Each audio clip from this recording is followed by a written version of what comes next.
The Drop with Frank and Brian is officially brought to you by Switch Suspension.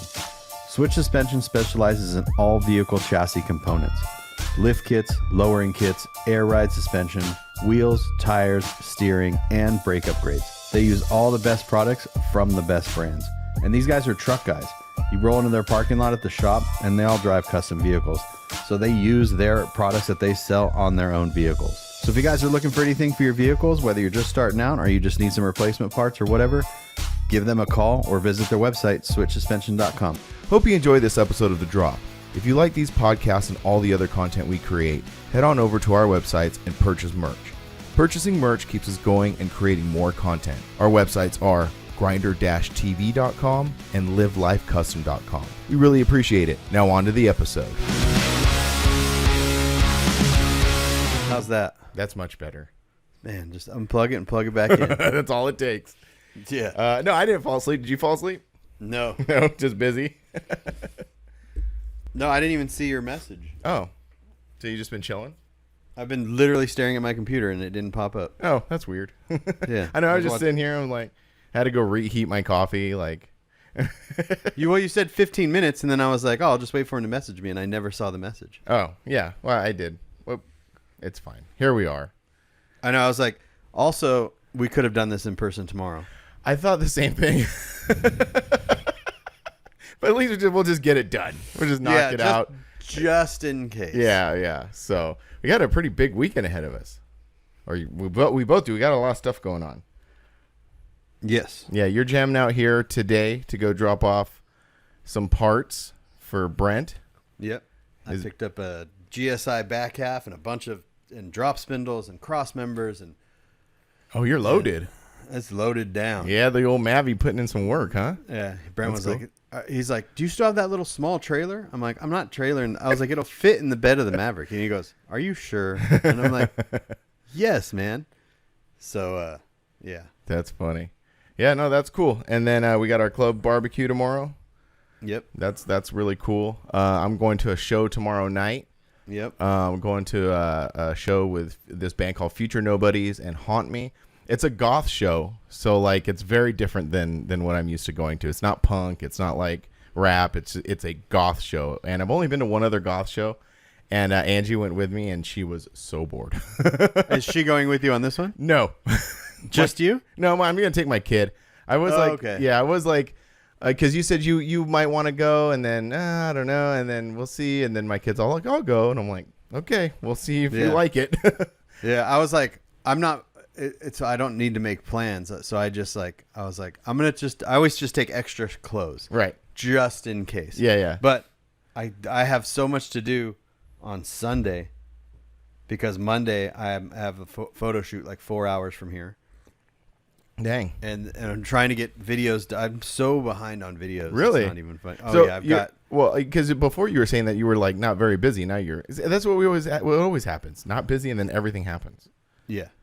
And then being gone for it's just, I'm trying to get this Sparks video done. I finally found 2 songs that are perfect. So I'm like, okay.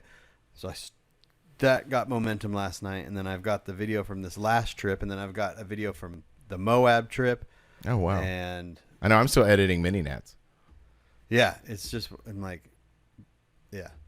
Wow. So just really busy. But yeah, no, it worked out good. I'm going to take my kid. It's funny because I only want to see Future Nobodies. I'm not really familiar with this band called Haunt Me. So I started listening to some of their music and I'm like, okay. And then my weekend is, we have the barbecue tomorrow. Angie and the kids are going to come down, hang out there. Angie and my younger one is going to go home. Me and the older one are going to go to this show. And then Sunday we have softball that we have to get up at like 4 a.m. in the morning for. So this is going to be a sober party for you and a sober night for you. Yeah, kind of. You're driving your kid around. Oh, yeah. Well, I mean, that's true. Yeah, no, it is. And plus, I'm going to be bringing the Tacoma down so everybody could check it out. So, yeah, no one is even going to care. They're just going to be like, cool, nice stock truck, man. I don't think so. But then, yeah. So that'll work out pretty good. Busy weekend. But yeah, the Tacoma. Let's talk about it. The Tacoma. Go ahead. This is your episode, so go ahead. Okay. So last week it was kind of funny because last week's episode we did back to back the previous week, and I had said, hey, this comes out in a week. You know, we're recording this 2 weeks early. I may or may not have a Tacoma by then. Yeah, I have a Tacoma now, and I'm pretty sure everybody already knows that. Hold on, I'm gonna put my phone in airplane mode because of stupid spam calls. So I'm pretty sure everybody knows that I have a Tacoma. I do, but and I made the video. I hope everybody watched that. Sorry, I'm so distracted right now. There we go. Decline. That. What's happening? Decline. There you are. Okay. Jesus. Anyway. So yeah, so I made the video. I hope everybody went and watched that. That was a lot of fun to make. But I did it intentionally. I don't know if you caught this in the video that like I said, you know, I was like explaining what happened. Like I showed the entire process of going to get the truck, and then at the end I sat down and kind of like talked about a few things. But I made specifically a point to omit some things to talk about them specifically here. And I was like, I did see that. Yeah. If you want to, you know, hear the whole thing, tune into the podcast. So that's what we're going to do today. We're going to get in the absolute weeds of getting into this truck. Starting with patience pays off. Yeah. You know? But it's kind of funny because like I thought about it, like patience pays off, but I've only really been looking for like 3 weeks. I was going to say, yeah, because I was at Panda's yesterday and he goes, oh, I saw Frank brought the truck. And he goes, when do you think he wants to drop it off? And I'm like, he probably wants to drop it off now, but when are you going to be ready? He's like December. Yeah, that's what I figured. Yeah, I know. I have already known in my mind that it's going to be towards the end of the year. Yeah. And we said a bunch of times that I have plenty of time. I did. But also, so I said we have plenty of time, and I did, which I am glad I didn't jump on the one in Anaheim, in Irvine, because it was very, very tempting. Yeah. It was very tempting because that one wasn't bad. It was, I forget the year, but it had 214,000 miles on it. It ran good. The paint was probably the worst part. The paint was falling apart. The clear was falling apart. And but it wasn't bad. It wasn't bad, you know? Yeah. So it was really tempting. Then I talked to Alan, and Alan kind of brought me back into reality, you know? So because like we came up with the idea of like, well, maybe we'll get one, you know, that the paint's not great, and then, you know, paint it later on. So talking to Alan, he sucked me back in reality on what the actual cost of that is. Then I realized, okay, so if I hold out, because that one was at the time they wanted $8,000 for it, and which is funny because like a few days later after I had seen it, they dropped the price down to $75, and it's still sitting on Marketplace. So they'll probably end up taking probably less than that, because like I was going to offer them $65. You know, that's about what that truck was worth. And so I'm like, okay, you know, and then once I found out about the paint situation, I was like, okay, so now I feel more confident spending like closer to 10 for clean paint, and that way just having it already clean, you know? Yeah. And so that kind of like put everything into perspective for me and kind of calmed me down. So then I was sitting there, and just like it was supposed to happen on a Tuesday night, I opened up Marketplace, and there was the truck that I purchased. It was up in Sacramento. I immediately messaged the dude. It had been up for like 4 hours. I immediately messaged the dude and said, okay, you know, I'm interested. What do we got to do? When can we meet up? You know, just find out the rough details. And he says, okay, yeah, no problem. If you can come up Saturday. And I said, okay, well, I'm coming up from Southern California. It's a long drive. So it was kind of an interesting conversation, because the whole time I'm like trying to like expedite this process, like get it done faster. And he was so very like, no, it is this. Which is like the complete opposite of what usually happens. Right, yeah, because usually it's like go, go, go, go, go, and everything's happening. Usually, yeah, because like if I put something on Marketplace, like I'm ready to sell it. Mm-hmm. And I want it to be gone. Yeah. You know what I mean? I don't want to be like, oh, yeah, let's just wait. Yeah. Well, it makes sense when we get later on in the story. Yeah. So he was like Saturday. Okay. So, and then, so this is the weeds. So like I see the truck, and people have sent me the same truck a few times. A few people did, and I can't remember who did, but I had already saw the truck myself first. Like it wasn't someone sent me the link and then I looked at it. I saw it first. And then, so I immediately, you know, I messaged you, Brent from our club, who you're bringing the chassis out for, is probably my biggest hype man ever, and it's the greatest thing on the planet. He's also you got to be careful with him too. That's what I was gonna say. The other side of that is he'll hype you into something that is not great. Yeah. I'll trying to talk me into buying Panda's Tacoma. Yeah. That was very funny. But yeah, so he is definitely a hype man for any situation. So it's not necessarily the best situation sometimes. So anyway, so I shoot it in the club group, and we're like, which thanks to the club, because like everybody had great valued, opinions and brought things to the table that I, great advice. And so I shot it there. We're talking it over. And Brent's like, because Brent is like the marketplace guru, right? So like and as well as everybody else. So he's like telling me what to say. And that was like the most helpful part, is just how to approach a situation. Because there's been a couple times in the past where I've said probably the wrong thing, So it was, it's just like when you text message somebody or whatever, like you have to be very specific on marketplace. Like the best advice it was like, you're not going up there to look at it. You're going up there to buy it. Right. So that don't take another offer before me. Right. Like, this is my truck. So that's what I did. So I went back. So initial messages, rooting it out like when I could come look at the truck. Now the next message is like, okay, man, look. I said, I'm coming up from SoCal.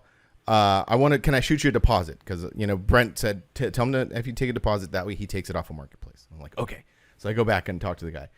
Who might be listening, by the way, because we went up there and explained like what we do, and he's like, "Oh, cool, I'll tune in." So he could be listening. So if you're listening, this was the other side of what happened. So Brent's, tell him, tell him you want to take a deposit. Okay, so I hit him up. Hey man, I want to shoot you a deposit. Make sure that this, I want to lock this truck up. And he goes, no, he's all like, it's cool, man. Just bring the whole amount on Saturday, 10 a.m. Saturday, 10 a.m. is a very, very particular point in this whole thing. Just remember that. Saturday, 10 a.m. Let me guess. Can I guess? Go ahead. Does his kids have softball? No. Because that would have been the funny. That would have been a funny coincidence. That would have been super funny. Yeah. But you won't guess. So, okay. So I shoot him, and I'm getting very, very much in the details about this because this is what this platform is for, getting in the very minute details. So he says, no, just bring the whole amount. Okay, I'm like, okay, fine. So then go report back to everybody. This is what he said. Brent said, okay, all right, fine, whatever. Just tell him that you're not coming to look at the truck. You're coming to buy the truck. I was like, okay. So I go back. I said, hey man, I just want to let you know that like, I'm not coming to look at this thing. I'm not coming up there to look at it. I'm coming up there to pick it up. And he goes, okay, yeah, no problem. See you at 10 a.m. Saturday. This dude's like, dude, now he's getting nervous. 10 a.m. Saturday. Yeah. And so like, okay, fine. Look, that's not going anywhere. That's set in stone, 10 a.m. Saturday. Now the other side, like, how do I figure this out? How do I get this thing down? And it started off with, asking someone, because like, I don't like my car. I do have a car trailer, but it is a piece of junk. And I was not going to freaking take it 7 hours up north. This should be like a little bit of a wake up call to take your car trailer and make it not a piece of junk. Because you never know. I would just need to buy a new car. It is really a piece of shit. All trailers are pieces of junk, but if they have good suspension on them, they're fine. Well, yeah, that's true. We did just have it's my dad's trailer. He did have the axles replaced on it. I mean, I could have probably just changed the tires and done it. Yeah. I thought about that too. Anyway, so that was one scenario. Then I thought, okay, like maybe I'll rent a U-Haul trailer. So I looked into that. And I said, okay, I'll take the Tundra up there, take a U-Haul trailer. Just because like things were working out well, and Angie, like, everything wasn't kind of working. So then I went over that flying up there. But then the problem with the flying up there thing was like it would have worked because the tickets are only $60 to fly up to Sacramento from Ontario, and that would have worked. However, like with this guy being so particular about everything, now I have to like ask him to pick me up at the airport or Uber, or like it was just like another thing, right? So okay. So what I decided on. Oh, and then it turns out Ubering is very difficult. Is it? I don't know. I don't Uber much. No, you push a button on your phone and a car picks you up and drops you off where you need to be. I mean, that could have worked too. Well, then the other thing was, okay, there's another part to it. So, okay, so I finally figure it out. Angie, we work it out. Angie can go with me. I rent a car here, and that was in the video. I rented a car. I drove up there and then dropped the car off. But there's a lot of. Do they still charge you an extreme amount for a one-way rental? It was $200.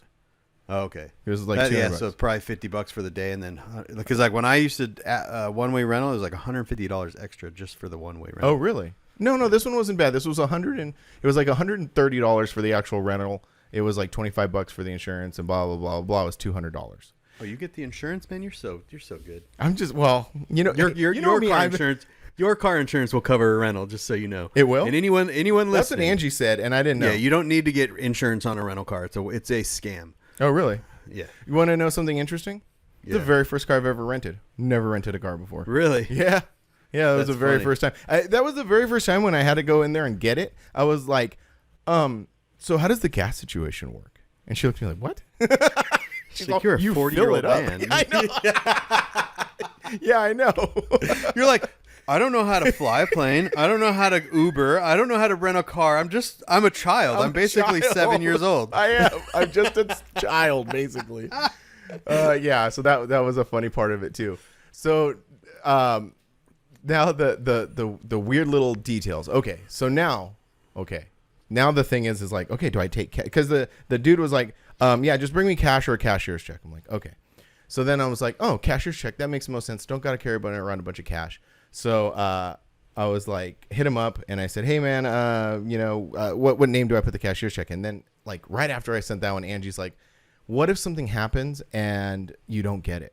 And I'm like, oh, that's a good point. Because like once the cashier's checks are rendered, I don't know what happens after that. Like if you don't You use just it. give it back to the bank. Oh, you just give it back to the bank. I didn't know that. So I was like, oh shoot. Okay, fine. So I remessaged him back. And this is where it starts getting a little murky. I remessaged him back and I was like, you know what? Scratch cashier's check. I'm just going to bring cash. And I'm like, okay. Dude's like, man, just come up here and get this truck. I know. So yeah, I know. It is. I'm very wishy-washy on this whole thing. So anyway, so I get the buddy. We get the car. We drive up there. Now the little thing. So like the rental car, I rented it on a Friday. I drove up there on a Saturday. They're closed on Sunday. So this car had to be back by noon Saturday or I get charged more days, right?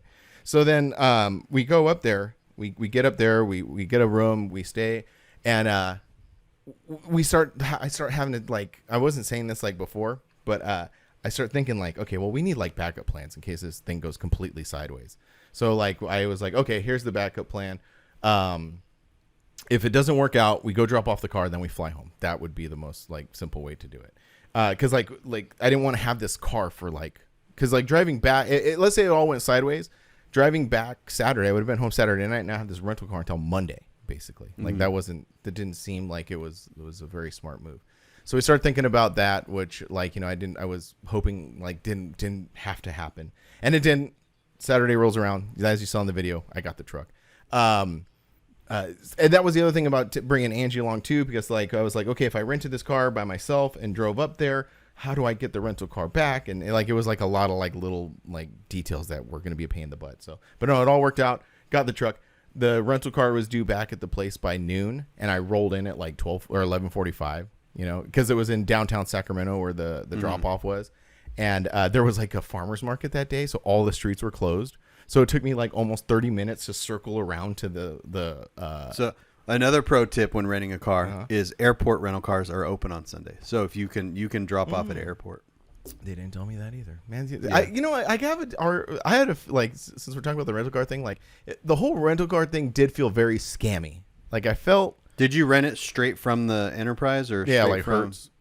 Yeah, that's another thing too. Is always rent it straight from them too. Like don't ever rent it from like a third party, like type Expedia or something like that. Yeah, I went in there and it was like I just got a vibe like it was scammy. And then the other thing was that was interesting to me was that it just some offhanded thing. They're like, okay, yeah, it's $200. We're gonna put a $200 extra thing on your credit card. But if you're paying by debit card, then it's a $500 deposit with a soft credit check. And I'm like, Jesus, man, what the hell is people stealing these things?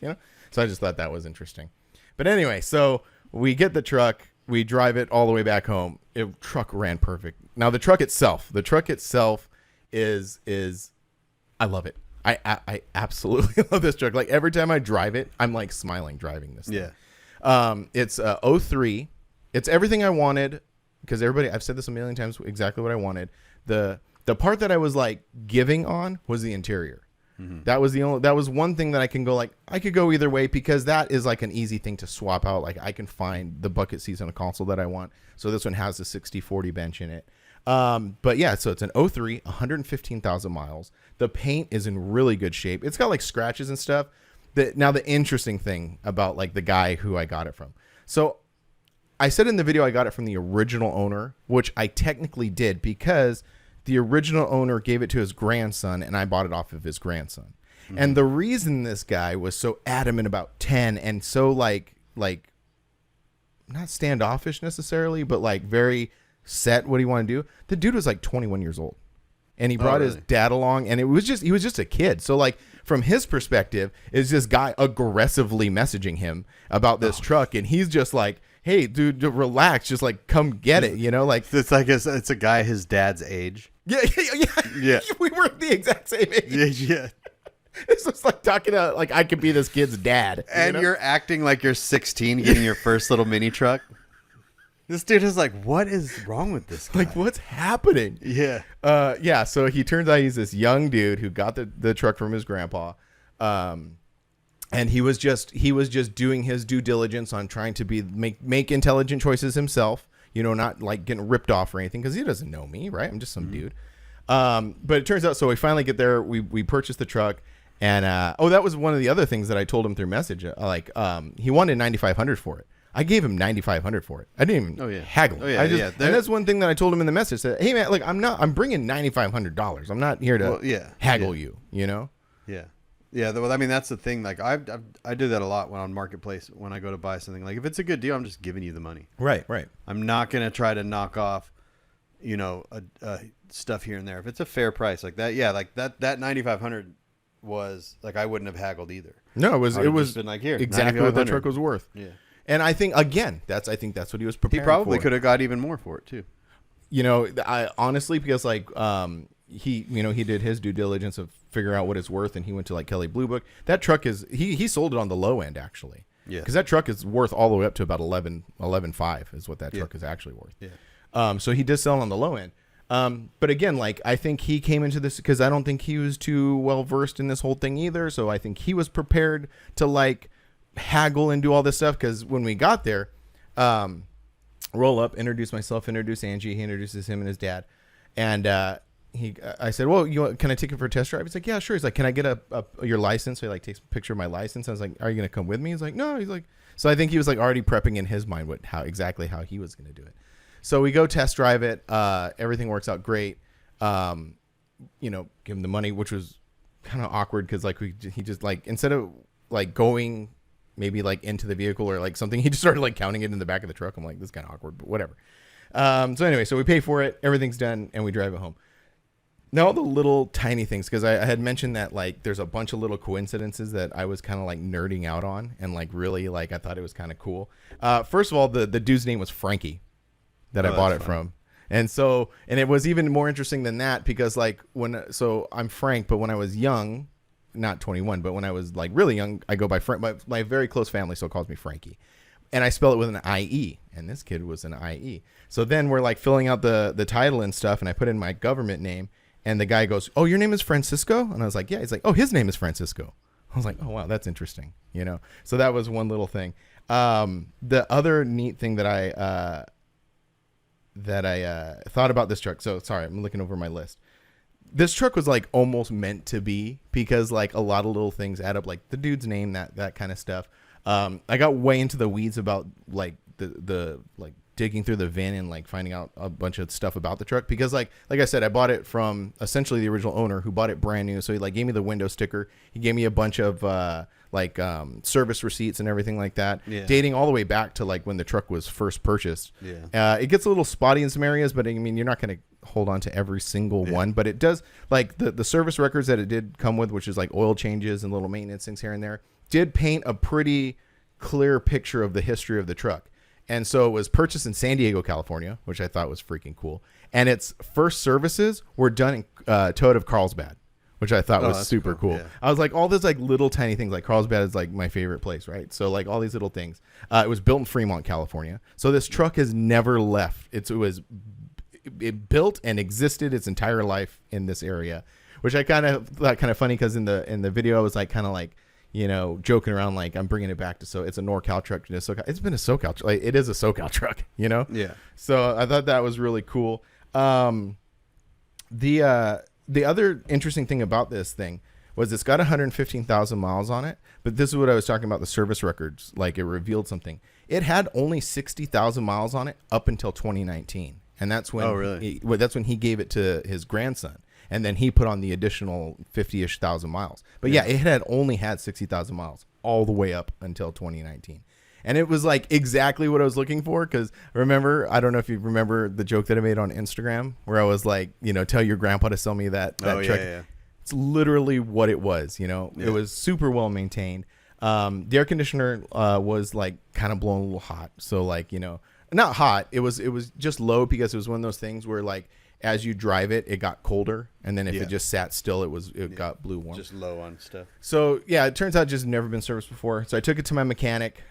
He went over it and he agreed like this thing is like immaculate. Like it's been very well maintained. Well, it's funny because like when I forgot what it was like, little Brian said in the chat, he's like, did you do all the tests? And I was like, it's a brand new truck. Yeah. You don't need to do anything. Right. Like if it starts, runs and drives and like that, it's not like it's got 300,000 where you're like, well, something could be wrong. Right. No, nothing's wrong with the truck. It's you don't need ball joints. You don't need nothing. There's no worn out items. You know what I mean? To like go over. Like you could just tell the person the information. Oh, it's what year is it? 03? Yeah, 03. Mm-hmm. So you could be like, yeah, it's an 03 Tacoma with 115,000.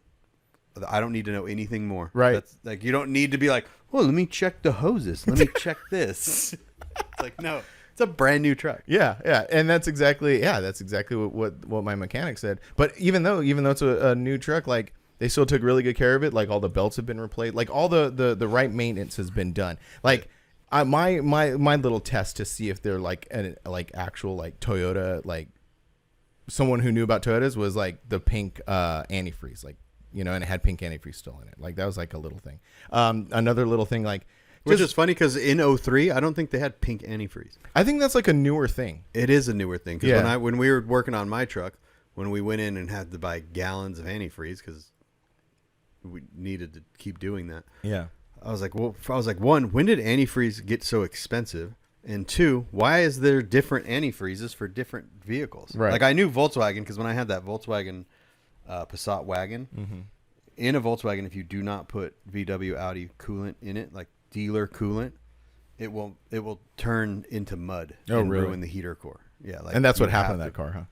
Yeah, that's exactly that, and amongst other things. But like, yeah. So I was like, why can't we just put regular green coolant? When I went and bought coolant for this truck because I did the giveaway truck. Mm-hmm. I'm pointing because it's behind me in my driveway. I like walked in and I just bought green coolant, but it was for like Asian, whatever, Japanese vehicles. Mm-hmm. And I was like, yeah, this will be fine. Yeah. Wow. I mean, that's what they used to put in these cars. Right. So, yeah. So that was one thing. I mean, you know me very well. I start to obsess and like worry about things. And then like the paint is in such good condition. I like questioned it for a second. I was like, has it been repainted? Like, and I started like, as Angie didn't know this, but in my mind, I'm just driving. I'm like, is this, had it been in a wreck? And he didn't tell me. Like all this stuff is like flying through my head. Right. And then, so I get it home and I start like looking over myself. And, so on I don't know, I think it's all cars of that era or all cars in general, but they put the VIN tags on each part you can take off, like on each fender, on the hood, on the doors. And it has like all the original ones. And I asked the mechanic, I said, so does this pretty much mean that this is all like the stock, everything? And he's like, yeah. He's like, it's never been in a wreck. He's like, you could, like, he's like, you could tell by the seals, like if they were masked or whatever. He's like, but no, it's all 100%, stock. It's all how it's supposed to be. So yeah, just like super stoked on it. Super, like I said, just nerding out on all those little details was like really cool. Like I said, and then like how I found out about the San Diego thing was I was like digging through the glove box and I pull out like all the original manuals and stuff, and it came in like the Toyota of San Diego, like holder and everything. So I was like that was cool. That made me like really happy. What I want to do is I want to actually next time I'm down in Carlsbad, I want to go swing by the dealership and get the plate holders like Toyota of Carlsbad. Oh yeah, that'd be cool. Yeah, I think that's cool. Yeah, I think that'd be really cool. Just because I've seen other people do it. That hard body that I bought, it had the original book in the glove box, and it had like all these old insurance paperwork, and then it had all these old like service papers and stuff. Cool. So I just started like putting like where the truck lived. You know what I mean? Like it lived in Tolleson for a little while, and I even Googled the address and I like looked where the truck was, just to like. It's just kind of cool. It just tells the story of where the truck was. That's exactly how I feel. That's like, and I wasn't sure how like am I a dork? Like, are people gonna think this is stupid? But yeah, no, I was like really like, whoa, this thing was like built in Fremont, California. It was like built or Which like is now sold where in they build, San Diego. where they build Teslas in the same plant. Yeah, that's right. Yeah, that's right. I thought that was really cool too. And like I said, going through the service history, seeing like, which is kind of funny because one of the service things, it's like because the dude always took it to a brake masters, so it's a ton of brake master stuff, and it's all technician says that the rack and pinion has a small leak on the left hand side, blah blah blah blah. So then I was like, oh, okay. I didn't really think much of it, and then I take it to my mechanic, and he looks it over. He's like, hey, by the way, it's got a small leak on this thing right here. So I was like, I don't think that's a problem because we're gonna have to take that off, right? So we can like. Oh, you don't take the rack? You don't. No, you just. Well, you don't need to take it off. You can. When it's like during the fabrication process, doesn't he have to like modify the mount or something? Yeah, modify the frame right there. So I mean, what I'm saying is like it's easy to just maybe put a new one in as if it's leaking. Yeah. That's what I was saying. Just like because that's what I told my mechanic. I was like, oh, we'll probably be taking that part off to do this. So yeah, it doesn't come off, but I mean, while you're there, or just replace it while you're there. Yeah.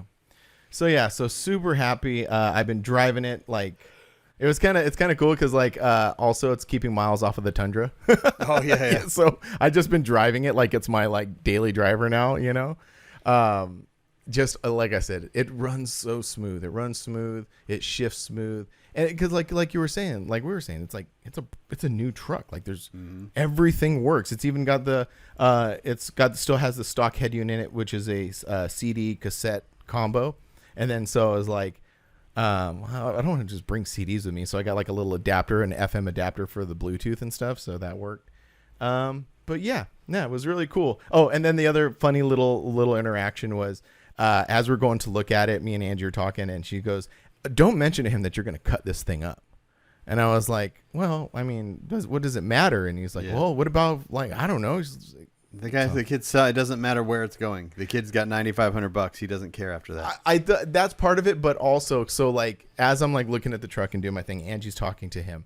And then, I walk around the back and the dude says to me like, oh, you're going to like lower it and put wheels on it and stuff. And I was like, and I told Angie, I said, I thought you weren't going to tell him that, And I was, because my thing was like, he probably thinks like, doesn't know me. I'm just some dude messaging him.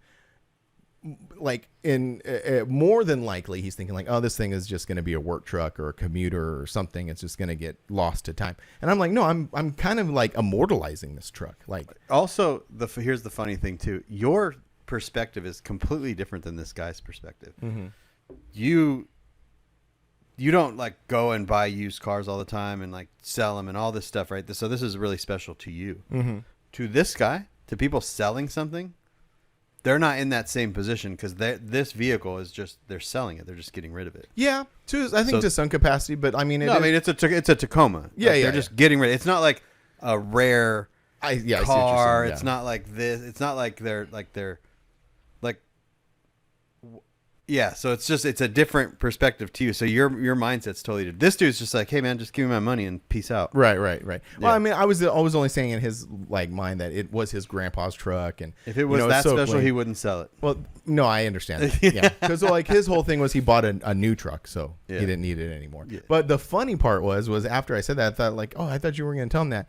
And he goes, oh, yeah. He's like, I was just, while you guys were talking, I was just checking out your like Instagram and your YouTube. He's like, I'm already subscribed and stuff. I'm like, oh, okay, cool.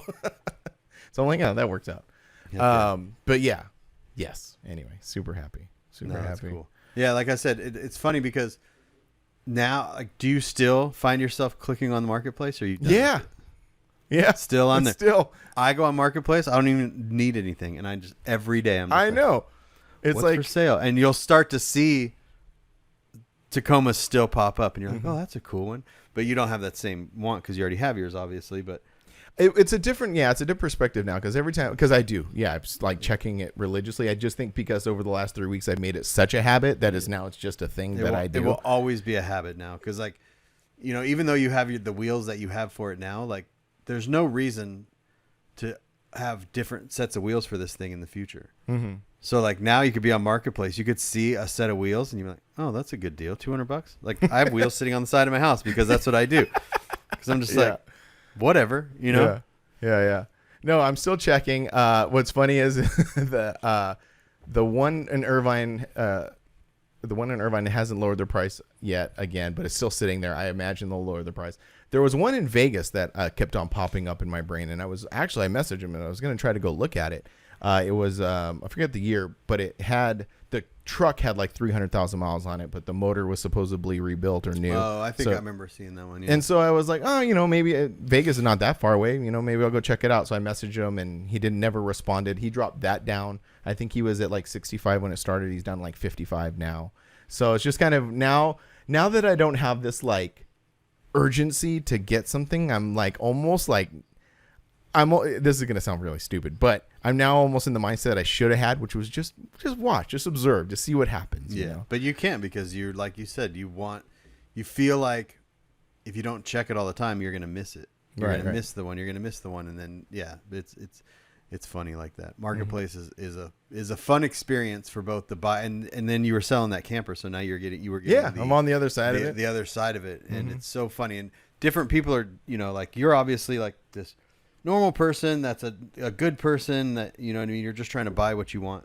But then there's other people on there that are just super aggressive and super weird and like talking crap. And I haven't gotten that yet. Yeah, I have a camper on there right now that I'm trying to sell, and I'll be putting more stuff on there as time goes by because obviously we got a lot of cars and stuff. So yeah, it'll be interesting to be on both sides of it, Well, but then again, like I said, I've bought and sold cars like my entire life, so it's not like something new. It's just like this new age of doing it, No, that's what I'm saying. It's completely. You might as well have not even had that experience of that before because this is it's such a different thing, because people are free to say what they want and then they just go away. And it is interesting because before, well, I have another part to that, but okay. But before you would, if you had a truck for sale, you put it in like the local paper or Auto Trader.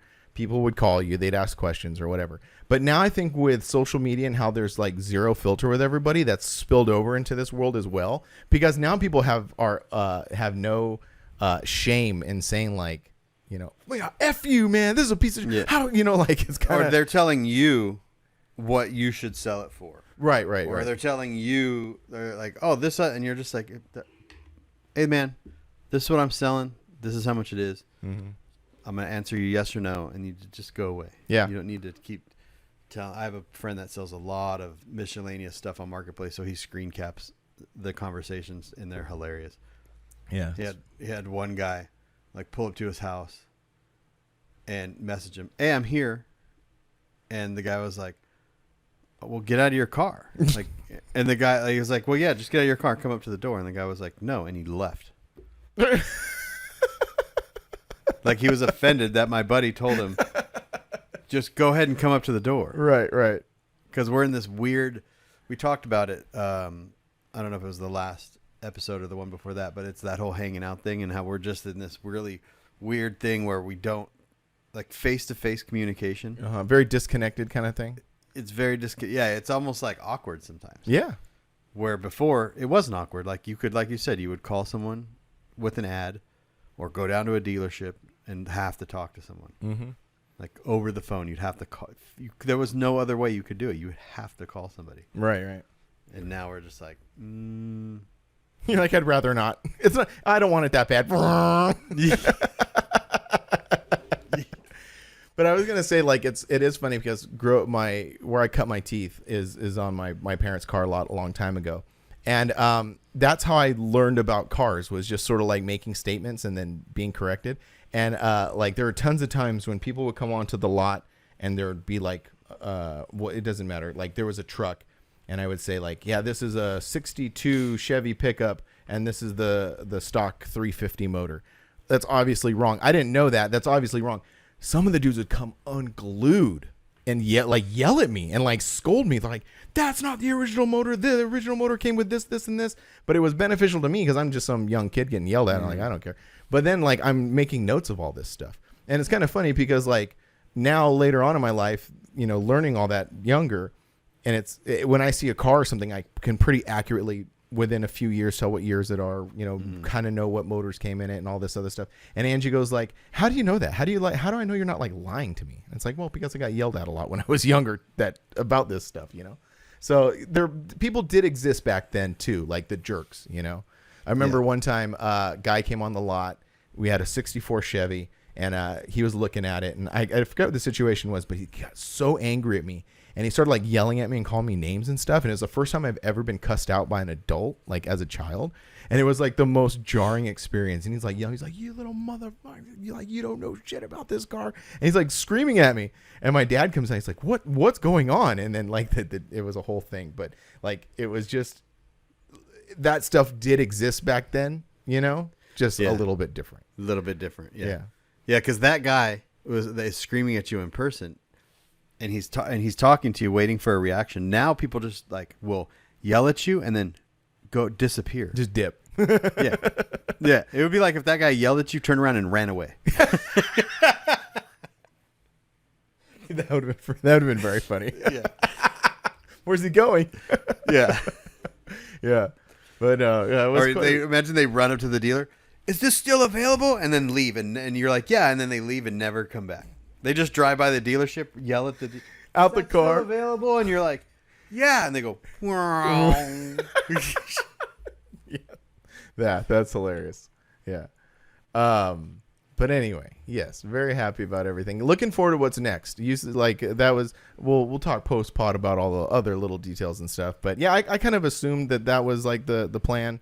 Later in the year, see what happens. Yeah, I'm ready. Like I said in the video, I already got some parts. I got some spindles. I got wheels. Now just like, the other thing, putting it out there right now for people listening, I am looking for a 89-95 rear end. Is that correct? 84 to 95. 84 to 90. All that old will work too. Okay. And it's because of the width, right? I was talking to Eddie, with the guy with the standard cab from Florida, and he was saying it's because of the width, I guess. Yeah. Tacoma axles are wider than the other axles. Even though I'm using like a high offset wheel, the front wheel drive wheels, will burn right through your bed side. Okay. Yeah. Even on 18s, you know what I mean? Like if you drive too low or whatever, it'll burn right through the bed, that top bed side where the body line comes out like that. Mm-hmm. Yeah. Okay. Yeah. So I'm looking for that rear end. I know where one is in your town. Where? Doug has Doug? one. Oh, he does? Yeah. Oh, well then that's I know he's listening to this, so he messaged me. He goes, "How much do you think this rear end that I might not have or might have is worth?" And I told him, he was like, "Yeah, I'm not selling it for that." And I was like, "Okay, thanks, Doug." Yeah, jeez. So there's one there, but you. What did he think? He was like, I want $1,500 for this rear end. They kind of go like, people don't need them a lot, so you find someone that really doesn't need one. But then the problem is where do you have to drive to get it? Right. Can I guess what I think one is worth? Yeah, I would think one is worth about $200. He might take $200 for it. Oh, okay. Yeah, is that about right? Or I would, like, if I was looking for one and I didn't need one right now, I would just wait until one was $100, $150. But, okay, but that's about that. I was gonna say $50, but I know that's not correct. Yeah, Tacoma rear ends are worth $50. Oh, really? Because nobody wants them because they don't go bad. So the only time you really need a rear end, like, why would you need a Tacoma rear end? Right. They're not something that's really sought after because they just don't go bad. Mm-hmm. It's not like, oh, my rear end blew up in my Tacoma. That's pretty a rare instance, Yeah. Seems like that's a common theme with these things. Jaime was, as we were talking a couple weekends ago, one thing that stuck in my head. He's like, yeah, these things can basically run on rocks. So I was like, okay. Yeah. The other thing that, and I knew this thought was going to pop into my head too. I was driving it. Everything's so nice. I'm like, man, it would be a shame to cut this thing up. You're like, maybe I'll just get another one. That's kind of a piece of crap, and I'll keep this one stock, and I'll just like go find the one from Vegas that's $5,000 now, and you're like, I'll just cut that one up. Yeah. I already got a really nice truck. I don't need another one. That is the one upside to my build. That's true. I went from you got nothing to lose. I got nothing to lose except money. Yes. That's great. Yeah, that's going to be probably my favorite part of the whole journey is just seeing this, like, this comparison of these two things, you know, like having the one that I have and compared to yours and everything. So that's going to be really interesting. But I'm just excited. I'm just happy to, like I said, I'm just happy to have it. Like I went through what I keep going back to is it was only 3 weeks. Like it wasn't like I waited a year for this. It's so thing. like this picture that you were painting. Like if somebody didn't know and they just stepped into this world and they listened to our podcast and they watched your video of selling the Forerunner and then they watched your video of getting, like, you could have got that. You could have just waited to make this video and just like made it a little bit more like, because you were so excited, you wanted to get it out, you wanted to tell the story. Well, but you like, this is one thing that it'll be interesting to see how it unfolds, because now you don't have any content to make on this Tacoma until you start. Not currently, yeah. Not currently. So you could have waited. You could have been like, take that Tacoma, take it out, and getting these shots of it rolling. You could have, you know what I mean? You could have done all these things. And I constantly think about that too, because I'm doing a video on this truck here that I have. The giveaway truck? And I'm like, oh, I'm gonna take it here and do it. Like I want to do these things because I'm trying to get in this mindset where I don't have to have the video out right now. Like it could wait. Like we're not giving the truck. We're not starting working on the truck until down the road. So just because I just got it doesn't mean I need to make it right now. I get all the content and then kind of sit on it. So that's interesting you say that, because you know me, and I want to pat myself on the back here because I was very disciplined. Yeah, I mean, it was quick, but I was still very disciplined. I didn't put that thing on the internet. I didn't do a story on it. Like I was like so super excited to have this thing. But I remember saying in the beginning of all this was like, there's a purpose for this truck. Not only is it like because I want a Tacoma, I want it back to Tacoma. Yeah. There's a very distinct purpose for this thing. And I was like, I did a good job. I didn't say nothing until that video was out. Yeah. You know, even when you were talking to the club about it, I was like, let them, because like Carl, me and him talk quite a bit. And he's like, hey, what's going on with the Tacoma? Hey, when getting it running, and I was like, look, man, you have to watch the video just like everybody else. Yeah. You know, like I got into that mindset, and I'm still, you're in a different, you like to share a lot of, Instagram stories, like where you're going and all this stuff.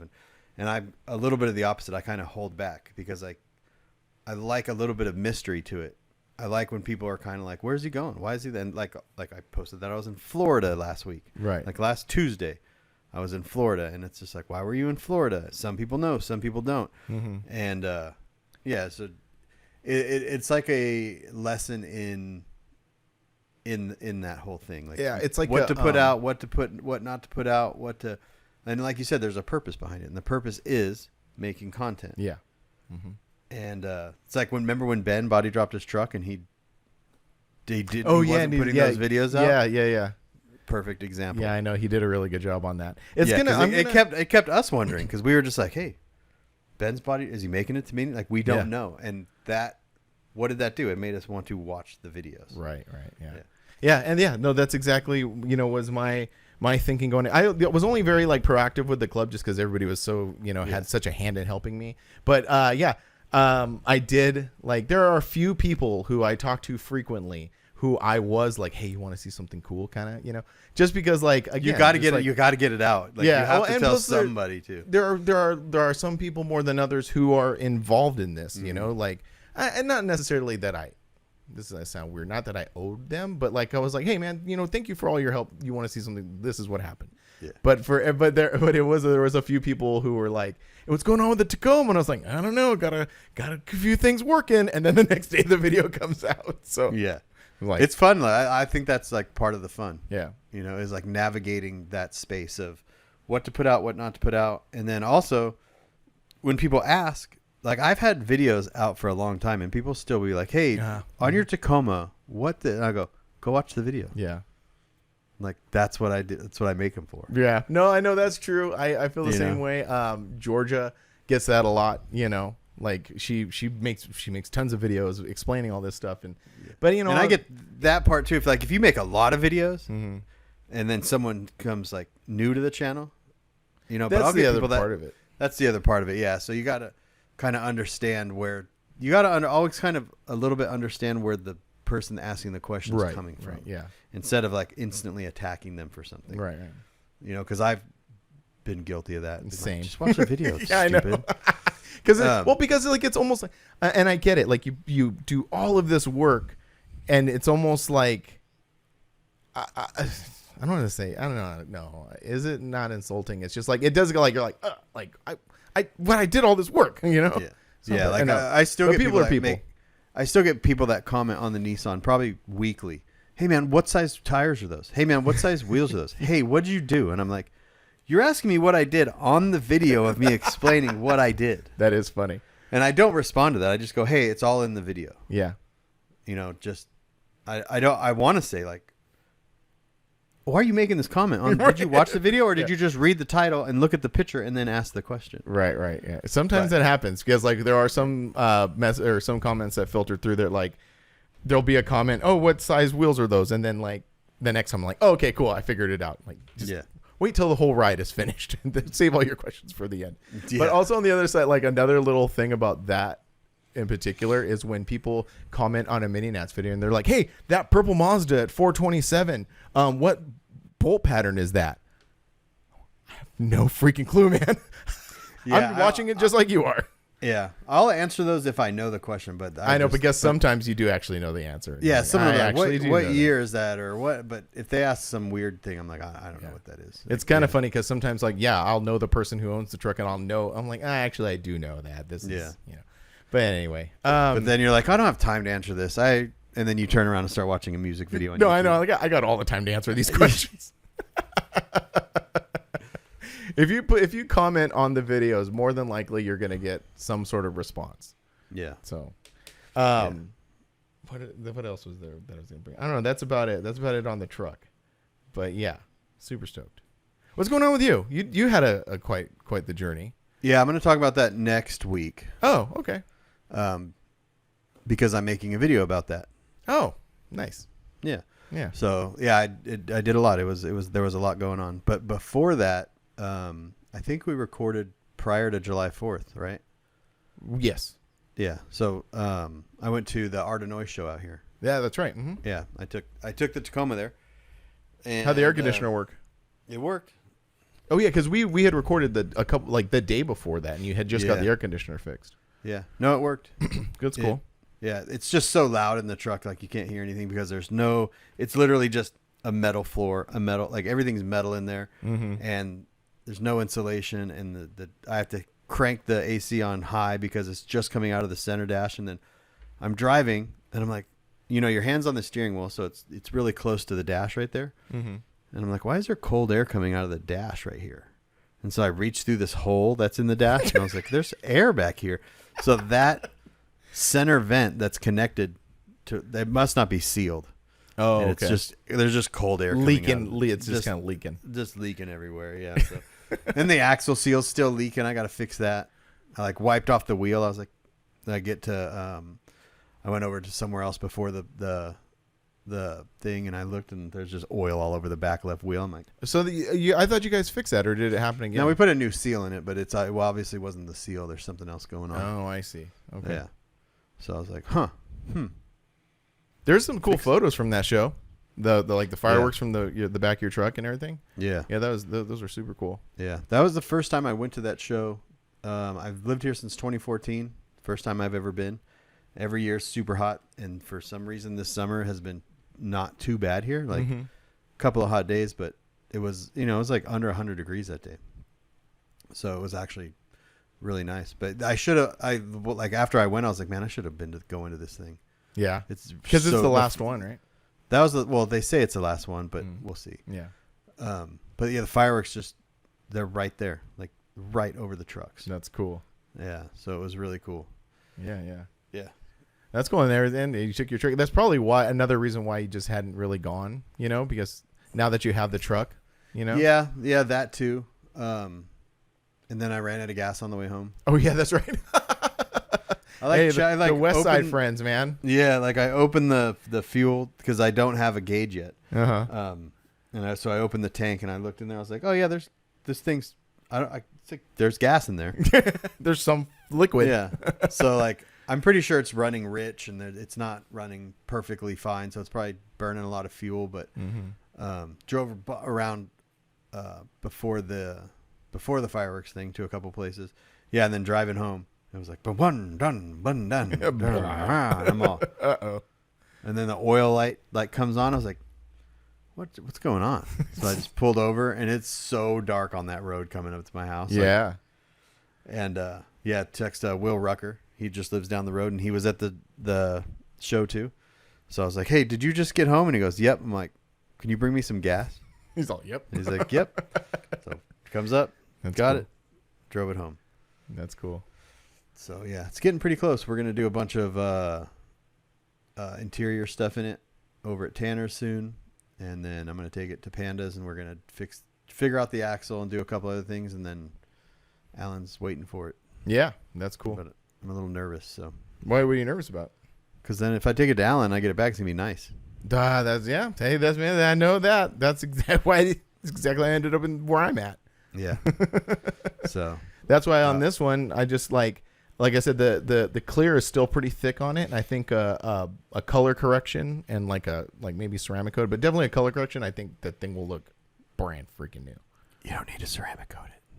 Yeah, that's why I was like, I just because like usually that's the follow up thing when people say that, like, oh, I'm gonna do color correction and ceramic coat it. Yeah. But I think a color correction will definitely just throw some wax on it every few months. You'll be all right. Yeah, that's what I plan on doing. But yeah, it's But yeah, there was that, and then what else happened? There was something else that was going on, but I forgot. So speaking about gas and stuff like that, I got well, we already knew that these trucks don't get great gas mileage. Yeah. I got 20 miles to the gallon on the way back. About right. The Tundra gets 22 miles to the gallon. Yeah. And the Tundra gets 21, 22 with me just like not giving a crap. If I like super baby, I can get 24 miles a gallon that thing. Yeah. So I thought that was funny. It shows like where technology has come in such a short amount of time. Yeah. Because your 2003 Tacoma, my Titan is a 2004. It's the same era of vehicle. And the best I can get out of my Titan, if I baby it with no trailer or anything, is 18. Yeah. Same with mine.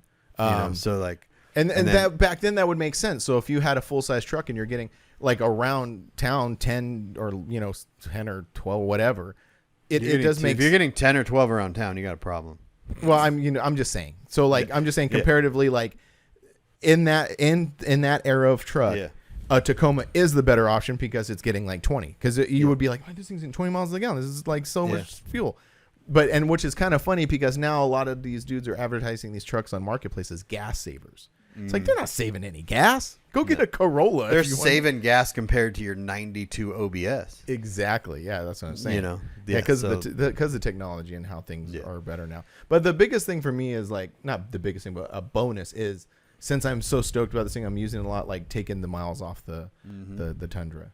But the Titan will be up for sale soon. I'm gonna get rid of that. Like I was kind of in this weird place with that because like the tags are due on it, and I was like, well, maybe I'll put on non-op and just stash it away or whatever. I'm like, it's not been on the street in a year. Yeah. So I'm like, it's just taking up space. So it's just like get your money out of it because it's not like a Tundra or a Tacoma where it's gonna like stay valuable. Exactly. Get the money out of it now, and even if it does, even if in 10 years it's like, oh, they're worth this. They're worth 1,000 more than it is now. 2,000 more than it is now.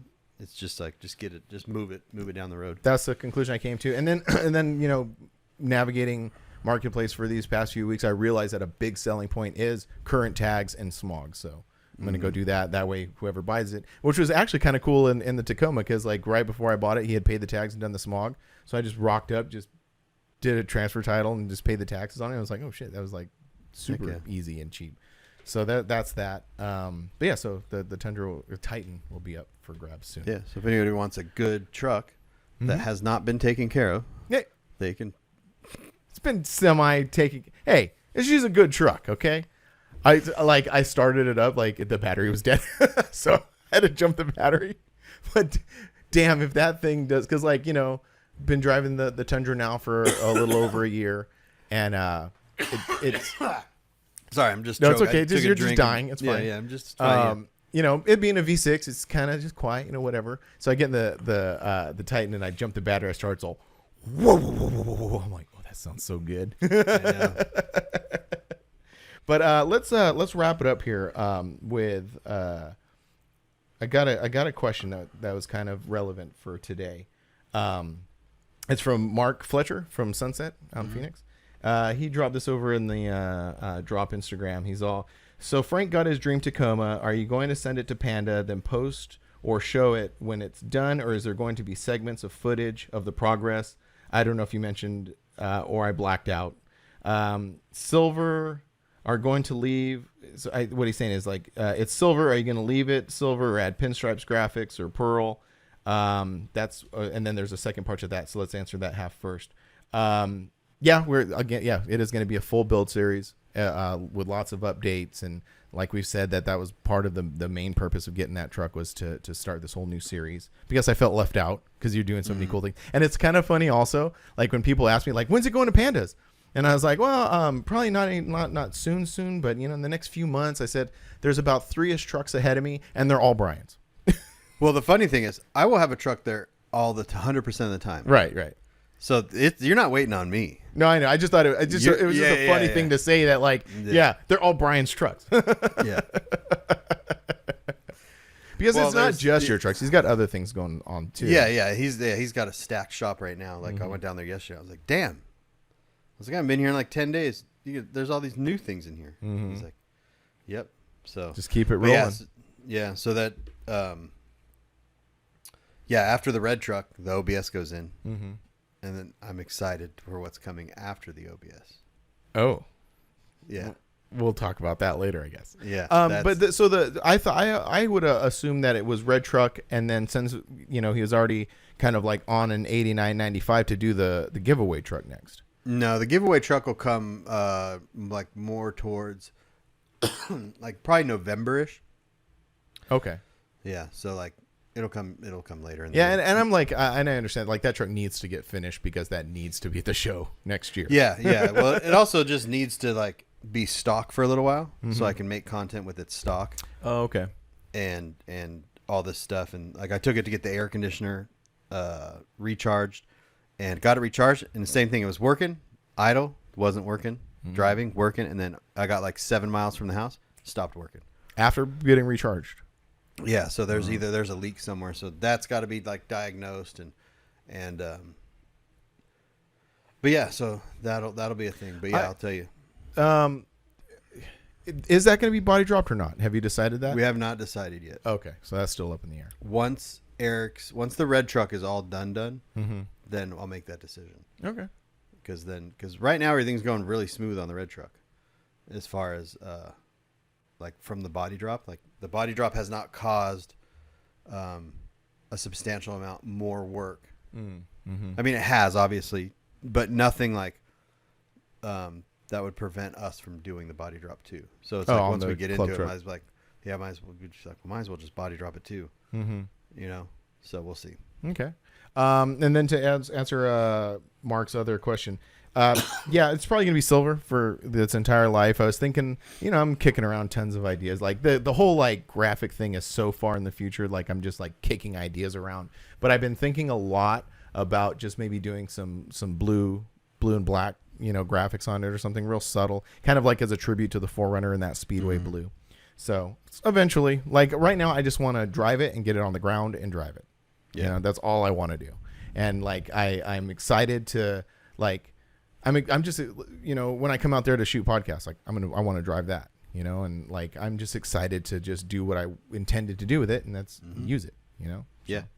So, and then not be in that space where you're like not wanting to drive it. Well, remember we were saying that like when you were like, hey, come out and come to the show and just bring the 4Runner, and I was like, and you're like, it's because like it wasn't comfortable, and we said that like take all that out of the way, and that's what this truck is. Like it just feels so nice to drive it. Like I'm excited to go take it to these places now. I'm looking forward to it and taking all those excuses out of it.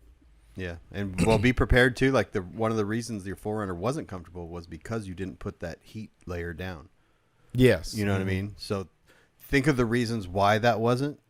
The reasons why that wasn't uncomfortable was because you didn't put the effort in to make it comfortable. Right. Which you're going to have to do that with this truck. And like I'm sorry. You're like, no, I was going to say, like, when it comes down to it, there's going to have to be extra things that you might have to do to it to make it also, because you could end up real quick in the same boat. No, yeah, and I know that, I'm aware, and I'm making points to like the next video, because like again, yeah, you like you said, it's going to be a while before everything starts moving, but I still want to like maybe once I get back from vacation, like if I come out there and we do episodes, I want to go down to Panda Shop, and I want to the way I envision this in my head is like maybe we're sitting in his office or sitting in the shop with the truck in the back, and I want to have like just like a list of things, like basically a list of stuff that like what I want, what we can do, like what I won't budge on, things that I will, budge on. Like I want to get all those hammered out, and I think if we start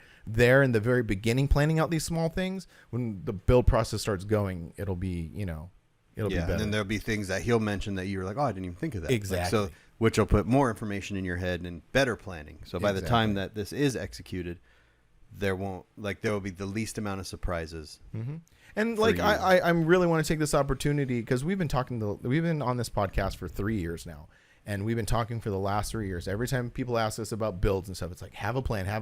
So I really want to like really put that to action, what we say, and I want to use this to not to prove, but I guess that's the best way to say it is I want to prove to people that if you have a solid, good plan, it will work out. So I want to take this opportunity to really exercise that. Yeah. Yeah, but, and then when it's all said and done, we'll park yours, and we'll call it the plan, and then we'll park it next to mine, and it will be called not the plan. my goal, my goal, I guess, or my vision, or what I'm striving for, and this started at the show last year, is I hope everything's all done and in order. I want to be parked right there with everybody in the middle, and to have all these killer Forbidden Fantasy trucks sitting in the middle of the show. Yeah. Like that's my goal, my vision, Yeah. So it's definitely a good feeling. Yeah. Yeah. Be a better member, Matt. You're like, I'm doing that. I'm doing it now. I'm being a better member. I'm trying. I'm just giving a hard time. But there's another half to that message from Mark. This pertains to you. Brian, what's next with your taco? Well, I mean, you already talked about it, but we'll go over it again. Brian, what's next with your taco interior paint? I guess another question for both of you. Tacoma, why is yours different? Hold on. I guess another question for you both is, why is yours different or will be than any other Tacoma out there besides it's yours? Seen a lot out there, Tiffany blue 4Runner rear window. I think what he's saying is just like, how are we going to make these different than all the other Tacomas? Which is actually funny, because I had a thought about this, because like even my kids were kind of like talking to me about that. They're like, the 4Runner was so unique. This, like when they saw the truck, they're like, it looks like every other truck, and I'm like, well, yeah, that's true. And what it reminded me of is that movie Full Metal Jacket, when he has the gun and he's like, there are many like it, but this one's mine. Like that's this truck. Yeah. There are many Tacomas out there, but this one is mine. And what's gonna, to answer Mark's question from my perspective, what's gonna make mine different than everybody else's is my personality is gonna be in it. Little tiny things like the wheels, like how I'm so adamant about these chrome wheels, like little things like that. How I'm going to keep the interior, how I'm going to, just do little tiny things, I think is what's going to make the difference. Mm-hmm. Yeah. Yeah, exactly. And the thing too is like, I enjoy taking my truck to a show, but I also just enjoy driving my truck around town. Mm-hmm. And the thing with the 4Runner, what makes the 4Runner unique is it is a 4Runner. There's not a lot of 4Runners. Right. People want trucks more than 4Runners, and if they want a 4Runner, they find out it's way more expensive to actually build a 4Runner, to bag and body drop it and all that stuff. Right. So, but yeah, so. And yours is already really unique to you anyway. You've got the front end you like on it, which is the 4Runner front end. Your wheels, the Enkis were one thing, but now that you have these, what's the name of it? Chingo's company?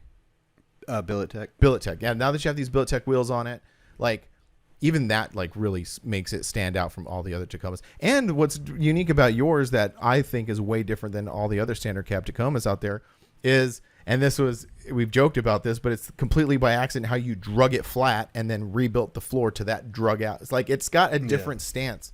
Like if you parked it next to like Eddie's, they look completely different. Even the stance looks different, you know, and it's going to look different next. Obviously, mine's an extra cab, but the stance are going to be different, you know, just because it was built around that unique scenario. Yeah, and I think that's like the most important thing is like it doesn't matter. You know, we joke about C10s a lot. You know, I just did a big C10 to 1,600 trucks at this show, and you could walk around and they all start to look similar. And if you walked around a show with a bunch of Toyota trucks, they're all gonna kind of start to look similar. But if you take the C10 or the mini truck out of the show and just put it in the real world, it looks nothing like anything. Right. Yeah. You know what I mean? Like if I see you know, C10 shows are a little weird because there's so many trucks there, and they're all Chevys, right? It's not like a mini truck show where there's Toyotas and Nissans and Isuzus and Fords and all this stuff, right? So when you're at the show, your brain just goes, oh yeah, another C10, another C10, another C10, another C10. But if you take one of those C10s that's body dropped on wheels, and you put it in a parking lot of a mall, you're like, whoa! You're like, that thing is the sickest thing ever, right? So it's like that's what it is to me. I like being different than everything around me on the road, even when I'm driving on the freeway. Like people are like, that's sick. And I'm like, yeah, that's what I like. Yeah. I like being unique amongst all the regular people. Yeah, that makes a ton of sense. Yeah. And then when we all get together at a show, we're all in that same mindset. Like we're all unique in our own ways, you know? And I think that like it happens a lot, and I'm not talking about Mark in particular, but like I think it happens a lot where people start doing things just to do them to try to be different.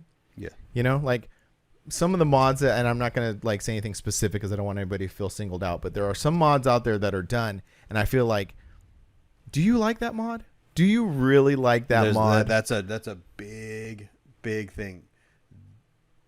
Like if you were to take that same person in that same truck and have zero influence from the rest of the truck community, what would they do to that truck? Like what would you do to that truck? Right. But since there is this pressure to be unique amongst all these already unique things.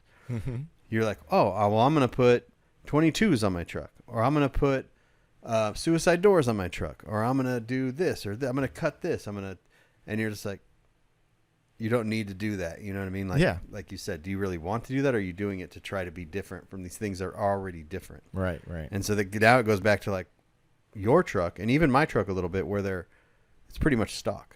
Oh, mine's gonna be 100% stock. Yeah, you know, and but I'm okay with that. Like I have, but that's what I'm saying. Like that is the unique thing to that truck. Right. Is it's gonna be 100% stock. Yeah. And you're not trying to do anything crazy. Well, yeah, and I'm not trying. And this is gonna sound a little bit brash, but I don't care. Like I just want. It all circles back to what we're the main base of what we're saying is like I want to enjoy it. And if I start doing crazy things to it just to be different, I'm not going to enjoy it. So I'd rather ignore all that stuff, have it exactly what I want, and get in it and smile and drive it than worry about like, oh, like, are people going to think this is cool? You know, I mean, ultimately you do that to have people think that it's cool. But yeah. If in reality, if you weren't in this whole truck thing, you wouldn't be doing what you're doing to this truck. Exactly. You would be like, you might lower it or make it a little unique to yourself, but let's be honest with ourselves. You know what I mean? Like we're doing this because we're amongst our friends that are also doing this. So we want to be cool. So, but like, you know, my truck, like the 18s versus the 20s, I wanted 20s, but I knew when we first did it, I was like, for me to drive this around and for me to be comfortable driving around, I have to do this front suspension this way. Yep. Because if I do it this way on 20s, I'm going to be mad. I'm not going to enjoy it. Exactly. So like, yeah. You have to, and it goes back to that one question we asked everyone, like, do you actually enjoy driving your truck? And all those messages that I got that says, I hate this thing. You know, and like, to be fair, and I don't want Brandon, who may be listening, to think that I never liked the 4Runner. I loved the 4Runner, but I didn't hate it, but yeah, I was in that box too. I think it got to the point where any more money or any more time you would have put into that wouldn't have changed the core thing, the core of what it was. So, and I think you were not over it, but you were over it. Yeah. You were just like, I'm just over it. Like So now, but if you would have planned it correctly from the beginning, like when it was at Allen's, and you would have been like, "Hey, let's go ahead and spend the extra money and put the good, heat shield down or the, whatever it is, the heat and the insulation down, and then the carpet on top of that." You would have enjoyed it more, and you would have driven it more because in the back of your head, you're just like, these long distance drives are not going to be fun. If I was to peel it back all the way down to its, and me and Angie have actually discussed this, if I was to peel it all the way back to the core number one issue from the jump, it wasn't a third gen. We wanted a third gen. We wanted it. I've always wanted a Tacoma. I've said that many, many, many times. I've always wanted a Tacoma, but since I was building a 4Runner, I wanted a third gen. I settled on a second gen. Okay. And then we built it.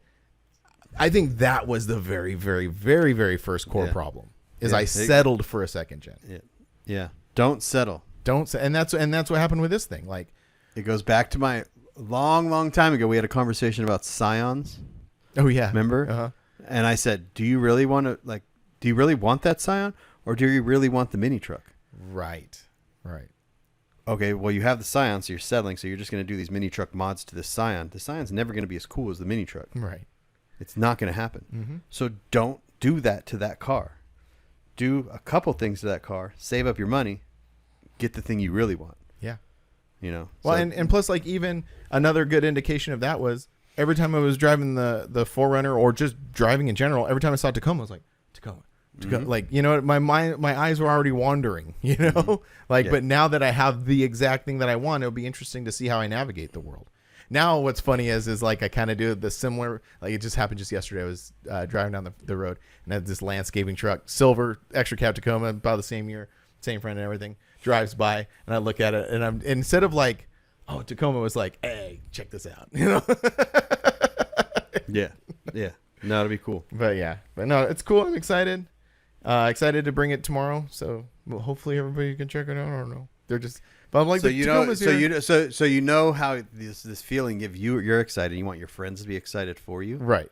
Think about that next time your friends do something, and you need to be just as excited for them. I think I'm pretty excited as you want them for you. Yeah, I'm just saying, like, in general, right? You know what I mean? Because we kind of get caught up in this thing where, like, oh, I want everyone to be excited for me, but I also need to give that back when someone else same does energy. Something. Yeah. Same energy. Yeah. It'll be funny if you showed up tomorrow and they're just like, yeah, Frank, remember when I got this and you didn't even care? If they were to have an honest one, Rob would say, like, you never said anything about my lifted Nissan Frontier. You're like, yeah, because it's dumb, Rob. No, I'm just kidding. I actually really like Rob's Frontier. No, it looks really good. Yeah, I know, it looks really good. But yeah, it's different. You know what I mean? Yeah, it'll be cool. Right on. Well, I'll see you. I might see you in a few hours. Yeah. Well, I guess we'll talk about that after. But really, really important. LiveLifeCustom.com, grinder-tv.com, thegoodlife.com. Oh, we need to sell some t-shirts. I have a new design I'm going to show you in the post. I'm cool. So excited about this design. Awesome. Well, go to our websites and purchase stuff because we both have trucks that we got to build. So yeah. And I'll have 2 new shirts on the website next week. Awesome. Yeah. All right. So later. Go there. All right. Later.